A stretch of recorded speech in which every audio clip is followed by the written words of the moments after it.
Olha aí, a Gente, Berri tá no ar. pelo amor de Deus, Com o me desespero desculpa, de uma mãe, hein? Me perdoa, gente. Eu não Olha, a criei mulher meu se filho pra revoltou isso, com me o filho que foi desculpa. preso por assaltar um ônibus Gente, na Avenida desculpa, Brasil. eu tenho tanta vergonha de Passageiros vocês. de um Frescão viveram um momento de terror na mira dos criminosos.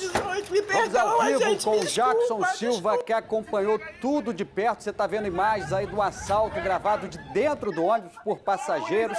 E aquela foi a mãe de um dos bandidos que se desesperou. Que presentão, Jackson Silva, que essa mãe ganha aí, né, com a aproximação do Dia das Mães, né, com o filho aí assaltando esse ônibus aí. Muito bom dia para você. Fabiano, bom dia para você, bom dia a todos. Infelizmente, Fabiano, dois cenários tristes, né? Dessa mãe chorando porque viu o filho preso entrando na viatura. E também dos passageiros que entraram em pânico. Mostra o ônibus Pedro Mota. Foi neste ônibus exatamente que saiu de Cabo Sul, em Nova Iguaçu, na Baixada Fluminense. Olha o que aconteceu, vou fazer um resumo rapidamente. Os bandidos se esconderam ali na Avenida Brasil e depois bateram nessa porta, pedindo para que o motorista abrisse a porta. Ele pensou que fosse passageiro e abriu a porta. Nesse momento, ele apontou a arma e assaltou vários passageiros. Aqui dentro, os passageiros entraram em pânico. O motorista se jogou do coletivo. Mais detalhes é daqui a pouquinho, Fabiano Martins. Vamos aproveitar aí a presença da Coronel Cláudia para falar sobre esse novo assalto a ônibus que aconteceu hoje na Avenida Brasil. A Polícia Militar conseguiu prender os dois criminosos numa ação brilhante. Conta os detalhes pra gente, Jackson Silva, e depois com a Coronel Cláudia. Fabiano, imagina só, as pessoas acordam de madrugada, vão para o ponto de ônibus para trabalhar. Pegaram este ônibus, por gentileza, mostra Pedro Mota, esse ônibus aqui, tá? Saiu de Cabo Sul, em Nova Iguaçu, na Baixada Fluminense. Seguiu pela rodovia Presidente Dutra. Quando chegaram ali próximo de Jardim América, esses dois bandidos estavam escondidos, aí bateram na porta, o motorista pensou que fossem passageiros e abriu a porta para entrar. Quando abriu a porta do coletivo, eles mostraram a arma. Colocaram a arma na cabeça do motorista e invadiram o ônibus. Dentro do coletivo, a situação ficou ainda pior. Eu falei com passageiros que falaram, Fabiano, do momento de terror. Eles deitaram no chão, uma das passageiras entregou o celular para um dos bandidos. Ele não conseguia desbloquear o aparelho e falou, se você não desbloquear, eu vou atirar na sua cabeça. Atenção, gente, para quem está ouvindo o SBT Rio, olha só a forma como os bandidos agem. Se você não conseguir desbloquear o aparelho, eu vou atirar na sua cabeça. Imagina só você que acorda para trabalhar, entra no ônibus e tem dois bandidos que colocam a arma na sua cabeça e falam que vão te matar. Quando chegar ali, bem próximo de Cordovil, os policiais foram acionados. Olha que forma inteligente. Eles fizeram um cerco no local, mas em momento algum entraram no ônibus. Então, nessa hora, vou até pedir para mostrar a imagem, foi gravada por um passageiro, que ele mostra exatamente como os bandidos ficaram acuados, sentados no banco da frente, sem saber o que fazer. E os passageiros falavam, se entrega, se entrega. Eles com medo.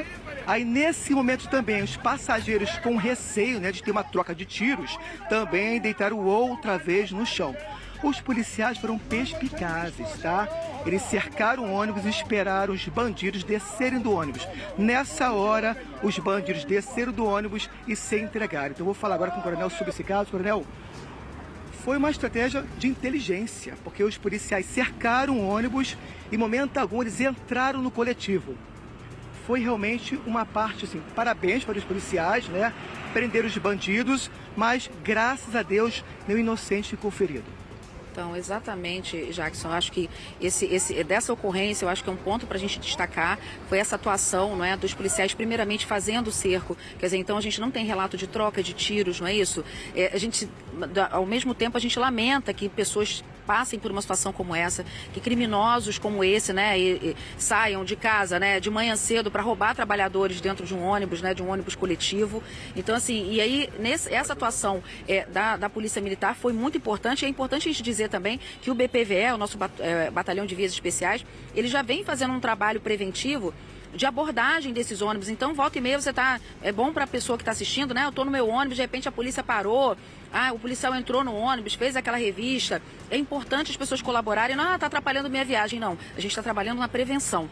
Não é? Numa situação como essa, a gente já teve que atuar de maneira repressiva, não é? Mas todos os dias o BPVE trabalha de maneira preventiva, fazendo essas abordagens, e é bom que as pessoas, né, que se dignam a fazer esse tipo de coisa, saber que a Polícia Militar está atenta, que o BPVE está atento, e que nessa situação, e a atitude, né, a reação dos passageiros também, foi uma atitude também de autoproteção, daquele momento de diminuir a silhueta, de se abaixar. Eu sei que não é o ideal, mas quando a gente está falando da nossa segurança pessoal e da realidade, a gente está num contexto de realidade, Jackson, entendeu? A gente não está aqui falando em tese, não está falando da vida das pessoas. Então eu, como profissional, eu tenho que ser sincera com as pessoas. Eu tenho que dizer, numa situação como essa, as pessoas têm sim que buscar abrigo, as pessoas têm sim. O ideal é que não aconteça. E a Polícia Militar trabalha todos os dias para que isso não aconteça.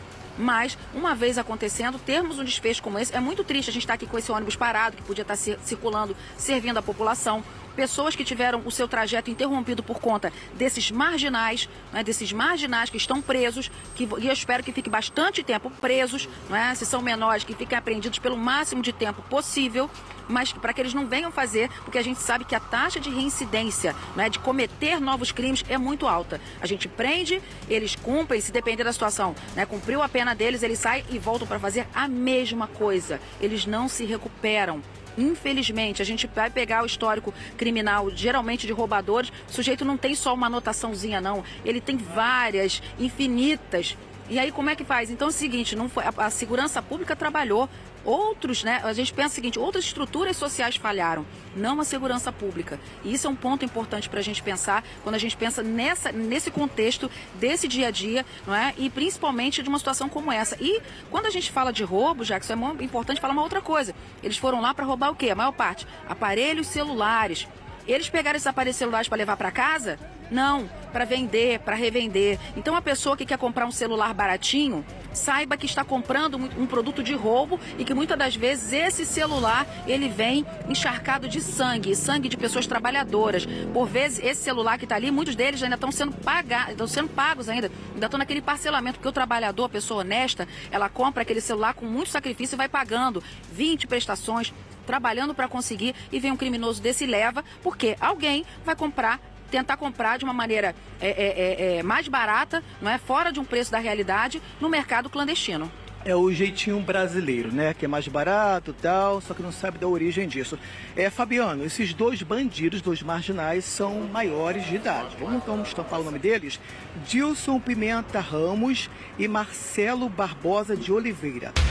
Na delegacia, parentes e amigos foram lá, né? Sobretudo do Dilson. A mãe dele estava desesperada e chegou a pedir desculpas aos passageiros. Vamos assistir. Gente, me perdoa, pelo amor de Deus, me desculpa, por favor. Me perdoa, gente. Eu não criei meu filho pra isso, me desculpa. Não tem culpa não, você não tem culpa. Gente, desculpa, eu tô com tanta vergonha de vocês. Bate em cima dele aí o pé. Vai.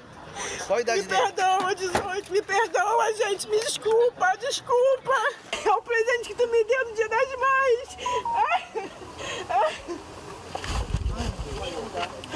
Calma, Cintia. Calma, Cintia. Ninguém tem água aí pra ela, não, gente? Olha, gente, é lamentável ver uma cena dessa, a dor, a revolta, o desespero de uma mãe, né, com o Dia das Mães se aproximando aí no próximo domingo, ver o filho, né, cometendo um crime, e ela tem que se desculpar para as pessoas, né, doutor Vitor, que foi dizendo que não foi assim que ela criou o filho, né, você imagina que situação, né, mas infelizmente é um jovem de 18, outro de 19 anos, né, não deve ser a primeira vez que faz esse tipo de coisa, né, provavelmente, como a Coronel Cláudia falou, não deve ser a última vez. É uma situação extremamente complicada que a gente vive aqui no Rio de Janeiro. Esses dois indivíduos vão responder pela prática do crime de roubo, circunstanciado aqui duplamente pelo concurso de agentes e pelo emprego de armas de fogo, penas aí altíssimas, com certeza a pena base do roubo é até 10 anos, mais as causas de aumento do concurso de agente e do emprego de arma de fogo. Agora, a verdade é que a Coronel bem falou, sim, a maioria desses indivíduos são multirreincidentes, têm múltiplas anotações.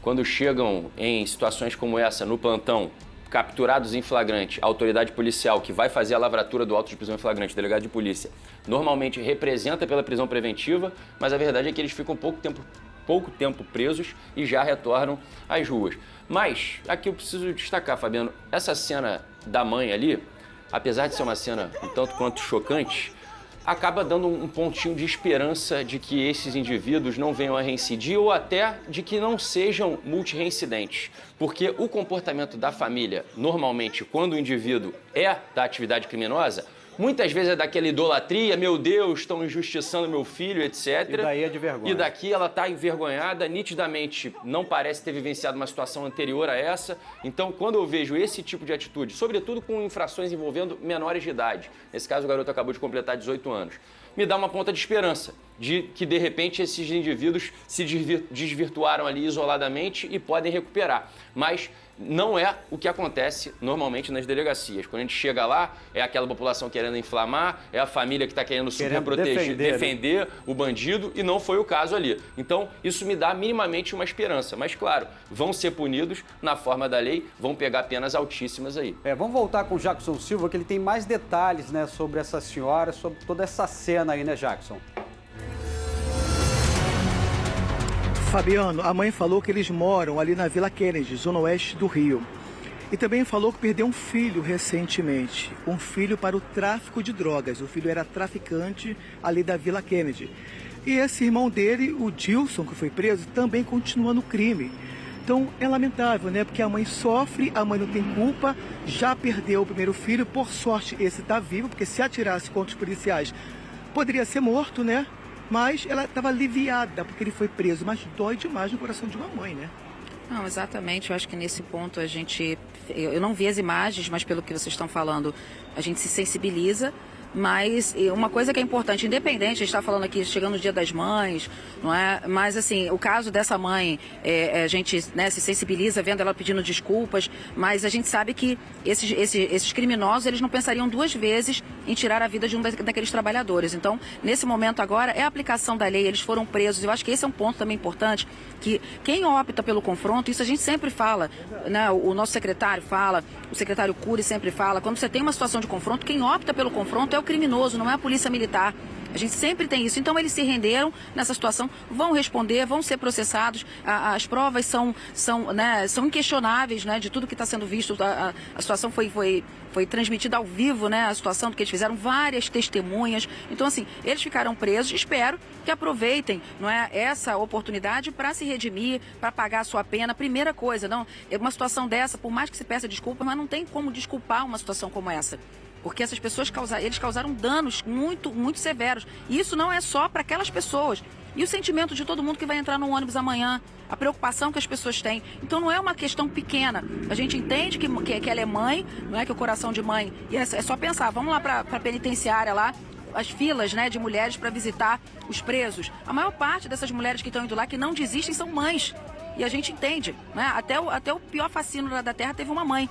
Mas isso não desculpa, esse pedido de desculpa da mãe, eu respeito a posição dela, mas eu acho que isso não exime a responsabilidade deles, e eu espero que nesse momento agora, quando eles forem presos, forem para o sistema penitenciário, que ela leve também essa indignação dela quando ela for visitar, para colocar esses meninos, que eu acredito que todo mundo tem salvação. Né? Entrar para o caminho correto é possível. E a gente conta com o apoio dessa mãe aí para corrigir esse jovem aí que hoje realmente fez uma coisa terrível para a sociedade como um todo. Ele não atingiu só aquelas pessoas que estavam dentro do ônibus. O crime que ele cometeu é muito maior. Jackson Silva, conta pra gente. Não vai deixar ninguém. Pelo amor de Deus. Nesse vídeo foi possível ver o desespero dos passageiros dentro do ônibus. A gente vai lá com você. Em pânico, o motorista pulou do coletivo. As imagens foram gravadas por um dos passageiros. Os assaltantes levantaram as mãos e se entregaram. Um cerco foi formado na Avenida Brasil, nas proximidades do trecho das Margaridas. Foi por volta de 6h20, mais ou menos ali. Já estava pegando a Brasil e no trânsito eles bateram no vidro, entraram. O motorista teve que abrir porque apontando a arma. Pelo menos 27 passageiros estavam no ônibus que saiu de Cabuçu, em Nova Iguaçu, na Baixada Fluminense. Quando chegou ali próximo de Jardim América, os dois bandidos entraram no coletivo e anunciaram um assalto. Além de roubar os celulares, eles também quebraram a câmera do coletivo. Passageiros que estavam dentro do coletivo falaram com populares, estavam fora, que chamaram a polícia. Os PMs cercaram o local e conseguiram prender os bandidos. Cenas que Cleiton não consegue esquecer. Eu estava no banco da frente, pensaram que eu era policial, me revistaram 2, 3, 4 vezes, quase me deram um tiro, apontaram o revólver no meu peito, pediram para eu levantar e fui lá para trás e assaltaram todo mundo. A esposa de Cleiton está grávida. Ele ainda chegou a pedir o celular para um dos bandidos. Eu até falei para ele, cara, preciso do meu celular, que a minha esposa está grávida, preciso falar com ela. Foram momentos de terror, difícil de esquecer. Terror, pânico, tentaram, bateram nos passageiros, agrediram, o tempo todo apontando a arma para nós. O motorista falou sobre a ação criminosa. Estava escondido, do nada eles apareceram, tocaram o terror, quebraram câmera. Te ameaçaram? Ameaçaram, como fez de prática eles fazem, né? Terror total. Dilson Pimenta Ramos da Silva, de 18 anos, e Marcelo Barbosa de Oliveira, de 19, começaram a chorar após a prisão. Os assaltantes foram levados para a delegacia da região. Com eles, os PMs encontraram 9 celulares e uma arma. Traumas para quem teve a arma apontada para a cabeça. Se sente impotente perante essa situação aí. Você está indo trabalhar, dormindo dentro do ônibus, daqui a pouco aparecem pessoas armadas ameaçando tua vida por bens materiais que custa pouco. Pensaram que eu era polícia, me revistaram, pegaram o telefone do meu filho. Horrível, horrível passar por isso. Olha, só quem já passou por isso sabe. Aconteceu comigo 2 vezes, né? Acordei com a arma na cara também. Né? E o fato curioso é que comigo foram os mesmos bandidos as 2 vezes, no intervalo de 7 dias, 8 dias. Praticamente uma semana, os mesmos bandidos me assaltaram 2 vezes, né? E a gente fica, rapaz, numa situação, vou dizer para você que algumas semanas depois, enquanto tive que continuar a andar de ônibus ainda, eu ficava, rapaz, ligado em tudo, qualquer barulho, aquilo já me deixava nervoso, já me deixava inseguro, né? Imagina a situação dessas pessoas. E uma imagem me chamou muita atenção aí, que foi o motorista pulando, saltando de dentro da cabine do ônibus, gente. Olha o medo que esse homem tava, olha só, é impressionante, porque não dá pra gente colocar mais de perto. Ali agora, ó, em câmera lenta, ó, olha como é que ele faz, ele não sai, não, ele salta, ele pula dali pra poder fugir daquilo ali, né? E o Jackson Silva tem mais informações, né, sobre esse caso, que ele cobriu muito bem, já conversou com a Coronel Cláudia, agora tem mais informações, né? Tá dentro do ônibus, Jackson? Olha ele aí dentro do ônibus, gente. Fabiano Martinez, boa tarde, amigo, boa tarde a todos. Eu estou aqui para mostrar o que os passageiros sofreram. 27 passageiros dentro desse ônibus. Imagina só, acordaram de madrugada, seguindo para mais uma rotina de trabalho. Todos aqui, possivelmente dormindo, quando o ônibus chegou ali perto dos Trevos das Margaridas. Os 2 bandidos chegaram, as pessoas aqui dormindo, tentando chegar ao seu trabalho. Esses 2 bandidos anunciaram um assalto primeiro para o motorista, depois atravessaram a roleta e saíram pegando o celular de cada um. As pessoas entraram em pânico, algumas pessoas deitaram no chão com medo dele atirar. Sabe por quê? Porque ele ameaçava a todo momento. Uma das passageiras deu para ele o celular, o que ele fez? Pediu para desbloquear. Ela falou a senha para ele. Ele estava tão nervoso, esse bandido, que não conseguia concatenar, não conseguia saber a senha que ela passava para ele. E falou para ela, se você não passar a senha, eu vou atirar na sua cabeça. Olha só a frieza desse bandido. Ela passou para ele, não, assim é essa, ele não conseguia entender. Ela ficou com medo, as pessoas com medo também dele atirar, e nesse momento o outro bandido veio nessa direção.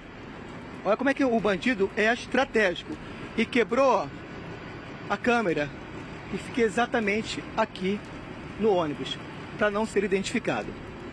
Só que os policiais militares já estavam ali, foram avisados, né, por populares, cercaram o território e conseguiram prender esses bandidos. Esse foi o cenário muito triste de pessoas que seguiam para o trabalho e, infelizmente, mais um assalto, né, mais uma tentativa de assalto desses criminosos, Fabiano Martinez. Jackson, só quem passou por isso sabe, meu amigo. É realmente impressionante você aí dentro do ônibus contando tudo o que aconteceu hoje pela manhã. A gente está vendo aí os criminosos, 18 e 19 anos, né? A mãe de um deles ficou desesperada, né? Apesar disso, eles vão ter que responder, né, tudo muito bem à justiça. A gente torce para que eles se regenerem aí, né?